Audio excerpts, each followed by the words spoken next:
하세요. 돈 더 달라는 거 맞춰주고. 예, 알겠습니다. Sementara itu di penjara, Taijung dihadang oleh Doksu CS saat sedang berjalan santuy di lorong. Doksu menyuruh Taijung agar menjadi samsak tinju untuk pemanasan salah satu anak buahnya. Tapi Taijung yang sekarang bukanlah Taijung yang cupu. Sekarang dia berani menolak sehingga pergelutan pun tak terhindarkan.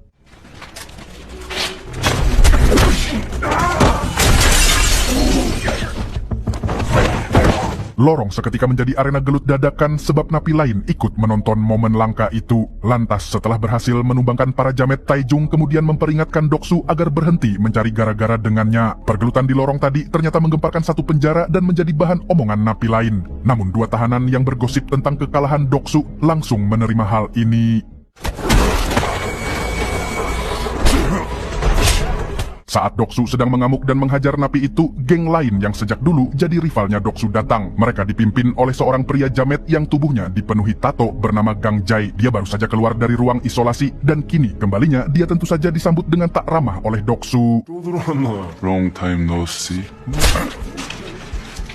Di hari yang sama, Taijung mendapat kunjungan dari Pak No. Dia menanyakan kabar sekaligus membawakan sekotak suplemen dan meminta Taijung agar meminumnya dengan teratur. Setelah ngobrol basa-basi, Taijung tiba-tiba berbisik pelan ke Pak No. Dia bilang kalau dia akan keluar dari penjara. Taijung lalu menyampaikan sebuah rencana gila, yaitu dia ingin melarikan diri agar bisa balas dendam sekaligus mengungkap sosok yang telah menjebaknya hingga menderita di penjara. Di sisi lain, Doksu mengumpulkan anak buahnya di sebuah tempat dengan ring tinju. Salah satu dari mereka protes karena sampai sekarang mereka belum membalas Taijung, tapi Doksu bilang kalau dia harus menahan diri sebab kepala sipir melarangnya membuat keributan. Meski begitu, dia tetap tak akan tinggal diam. Dia lalu memerintahkan seorang napi bernama Jiong untuk mengurus Taijung secara diam-diam. Malam itu, Taijung yang mulai menyusun rencana kabur tiba-tiba mendapat teman baru di dalam sel. Yang tak lain adalah Jiong, anak buahnya Doksu. Lalu ketika Taijung tidur, saat itulah Jiong mulai menjalankan rencananya. Tapi ini yang terjadi berikutnya.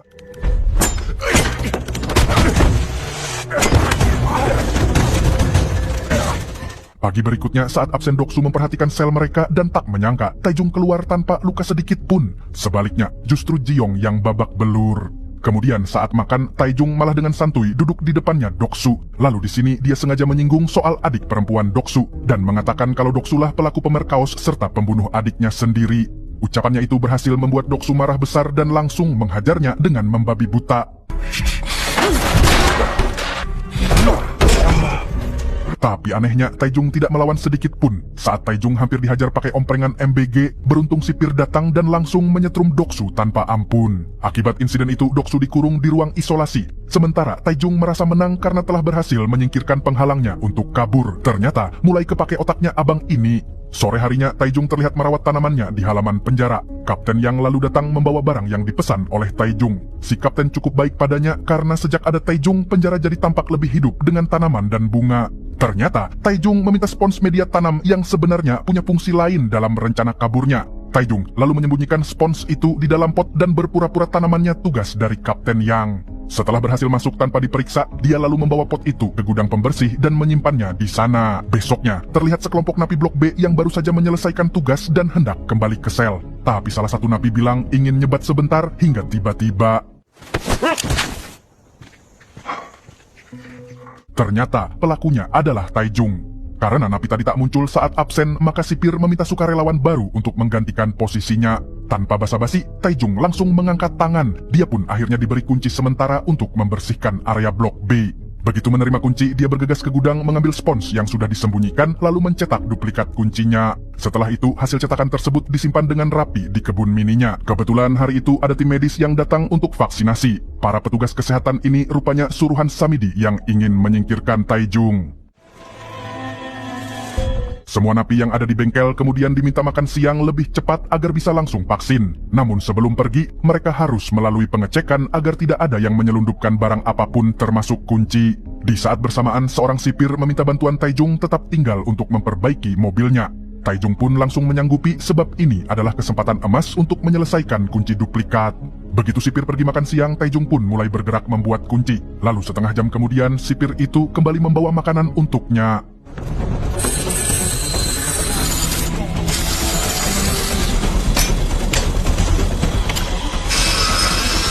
Naas dari jauh si sipir mendengar suara mesin dan langsung panik, takut Taijung sedang membuat proyek berbahaya. Tapi ternyata Taijung lebih cepat dan memang sedang memperbaiki komponen mobilnya. Sipir itu pun seketika lega lalu memberi Taijung makanan sebagai ganti waktu istirahat yang terpakai. Dan untungnya saat Taijung hendak pergi, bungkus makanan yang menyimpan kunci hasil duplikasi tidak diperiksa. Namun saat di perjalanan kembali ke sel, Taijung dihadang oleh geng Gang Jae. Si Jamet pun memperkenalkan diri, tapi Taijung tetap statue. Dan hal itu membuat salah satu Jamet kesal, namun dia malah dihajar oleh bosnya sendiri. Gang Jae lalu menawarkan kerjasama dan ingin merekrut Taijung masuk ke gengnya. Dia berjanji akan membantunya menjatuhkan Doksu. Lantas sebelum pergi, Gang Jae menyuruh Taijung agar memutuskan dengan bijak. 이거 뭐냐? 놔줘라. Namun tak disangka-sangka begitu kembali ke sel, seorang sipir sudah menunggu Taijung. Sipir itu mengatakan bahwa Taijung terpilih ikut dalam pertandingan tinju ilegal di penjara besok. Dia bahkan sudah menyiapkan orang lain untuk menggantikannya di daftar vaksinasi. Taijung kemudian dituntut untuk menang karena sipir itu sudah taruhan banyak uang. Lalu besoknya gara-gara judi tinju itu rencana Taijung untuk kabur jadi tertunda. Karena waktunya mepet padahal Taijung harus keluar jam 4 sore, dia pun menyelesaikan pergelutannya dengan lebih cepat. 무조건 이겨라. 이겼다. 어? 이런 개씹새끼야 널로. 씨발새끼야. Setelah menang, Taijung kemudian bergegas untuk melanjutkan misi rahasianya. Namun, dia malah berpapasan dengan dokter yang kemarin bertugas memberi vaksin. Ternyata, dokter itu datang lagi karena sadar kalau yang divaksin kemarin bukan Taijung asli. Singkat cerita, Taijung pun terpaksa menerima suntikan yang sebenarnya berisi racun. Cairan beracun itu akan bereaksi dalam 30 menit. Waktu yang sama dengan yang dibutuhkan Taijung untuk melarikan diri. Usai menyuntik, dokter tersebut kemudian mengabari Samidi bahwa dia telah berhasil menjalankan misi. Di sisi lain, Taijung mulai mengeksekusi rencana pelarian. Pertama, dia membuat korsleting di gudang alat kebersihan hingga menyebabkan mati listrik total. Alhasil, CCTV pun ikut mati dan petugasnya panik mencari penyebabnya. Kemudian, Taijung memanfaatkannya untuk mengambil kartu akses pintu penjara. Setelah itu, Taijung langsung mengambil troli kebersihan dan berjalan cepat menyusuri lorong. Dia lalu mengambil pakaian dan menyembunyikannya di dalam baju penjara. Berkat kartu dan kunci yang dimiliki, kini dia bisa melewati satu persatu pintu dengan mudah. Akan tetapi, saat hampir sampai di pintu lorong paling akhir, langkahnya terhenti karena suara sepatu mendekat. Dia pun buru-buru bersembunyi di karung plastik dan untungnya tidak ketahuan. Namun racun di tubuhnya malah mulai bereaksi. Badannya terasa panas, kepalanya keliengan, tapi Taijung tetap memaksa diri untuk fokus. Begitu mencapai ruang tersembunyi, dia pun buru-buru berganti pakaian biasa. Setelah itu dia naik ke ventilasi udara kemudian merangkak perlahan. Naas seorang sipir mendengar suara di ventilasi. Tapi untungnya dia mengira itu hanya tikus lalu mengusirnya dengan sapu.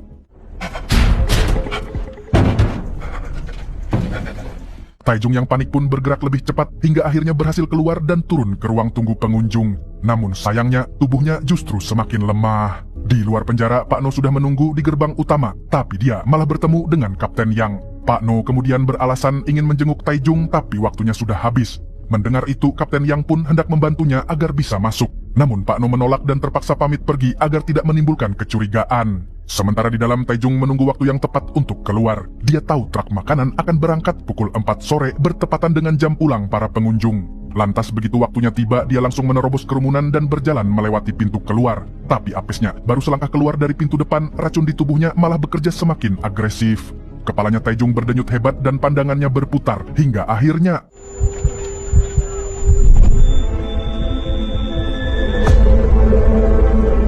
Sementara itu, Samidi sedang menonton balap mobil di sirkuit Mandalika, tapi dia mengeluh bosan dan menginginkan sesuatu yang lebih memacu adrenalin. Anehnya, adrenalin yang dimaksud Samidi adalah kecelakaan di sirkuit balap.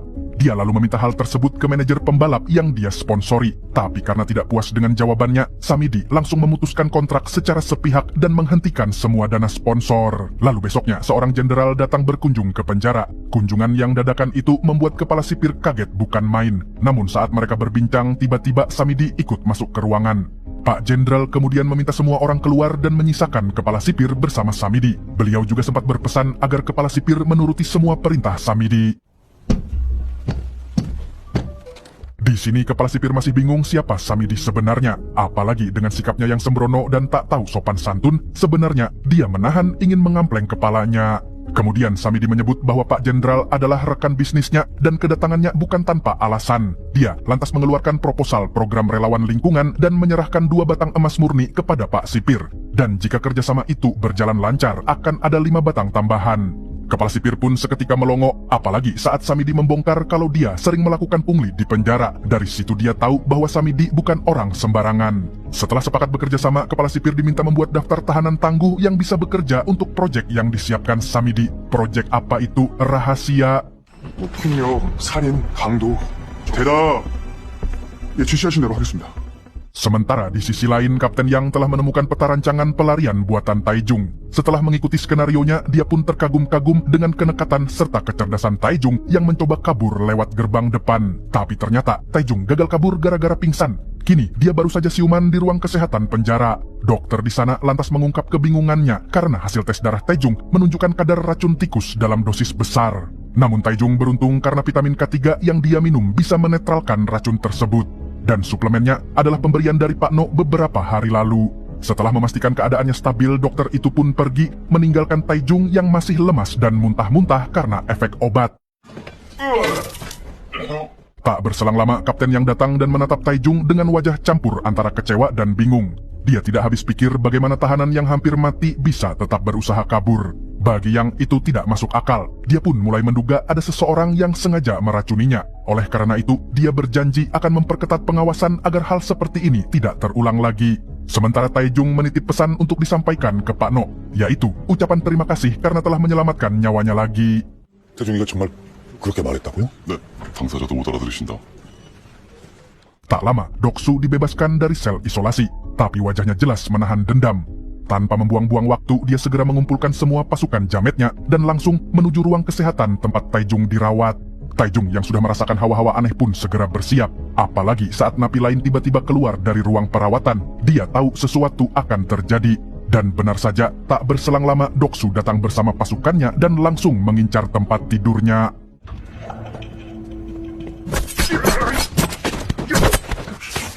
Tapi yang diserang ternyata hanya kasur kosong hingga tak lama kemudian. Mas satu, Taijung berhasil menyandera salah satu jametnya Doksu, membuat yang lain sempat ragu untuk menyerangnya. Tapi si jamet Doksu punya akal bulus. Dia membuat mata Taijung kesilauan sehingga memberi kesempatan pasukan jametnya untuk segera menyerang.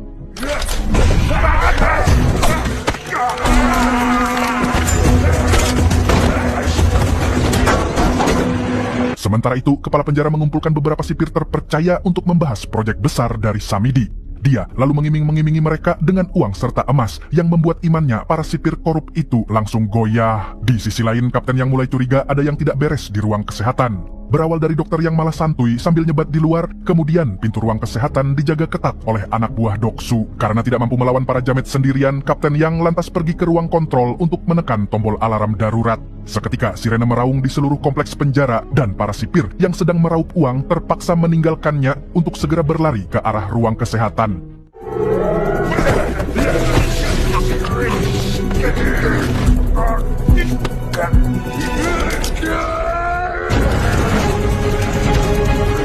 Taijung berhasil menghabisi anak buahnya Doksu, sedangkan pasukan sipir mulai menerobos penjagaan yang dilakukan oleh para jamet. Di waktu yang sama, kini tinggal Doksu yang langsung buy one secara brutal-brutalan dengan Taijung.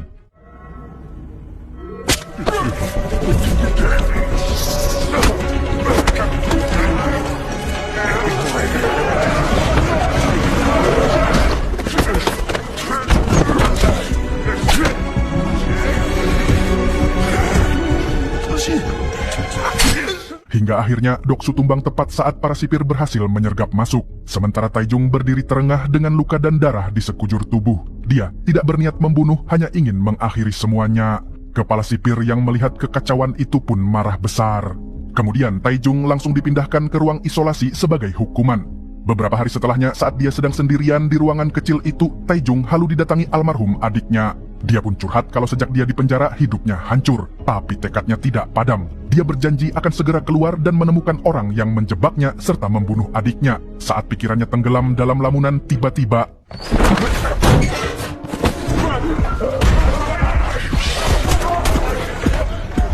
tanpa aba-aba sekelompok sipir masuk dan menutup kepala Taijung dengan kantong hitam. Bukan dia saja, tapi beberapa pentolan napi juga mengalami hal sama. Mereka semua dibawa keluar penjara menuju tempat yang tak diketahui.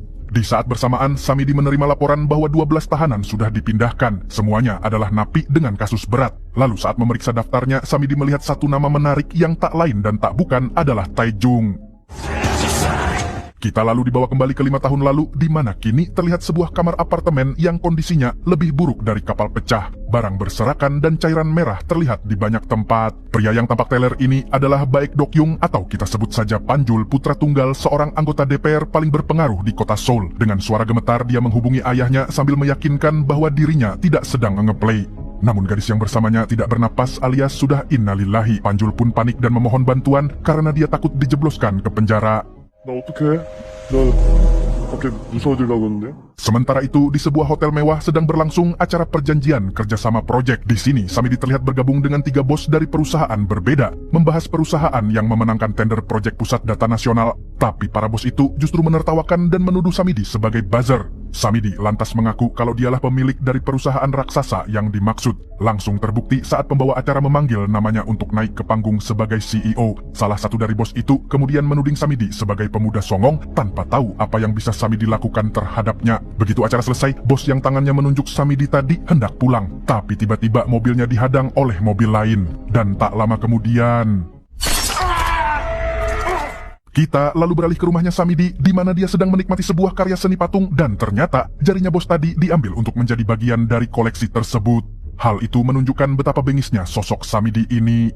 Tak berselang lama, Samidi menerima sebuah telepon dari seorang anggota DPR. Dia melapor tentang masalah besar yang menimpa putranya. Samidi lantas menyatakan bahwa dia bisa menyelesaikan masalah itu dengan mudah. Tapi dia tidak butuh imbalan uang, melainkan sebuah karya seni yang akan dia pilih nanti. Kemudian Samidi memasuki sebuah ruangan yang dikelilingi layar monitor. Sementara di tempat lain beberapa orang masuk ke apartemen Panjul. Mereka memasang alat canggih yang merekam seluruh area ruangan itu. Hasilnya Samidi bisa seolah-olah sedang berada di sana. Samidi langsung menelusuri ruangan dan melihat kondisi kamar yang sangat kacau. Sementara seorang wanita yang menjadi korban si Panjul telah dimasukkan ke bak mandi berisi air hangat.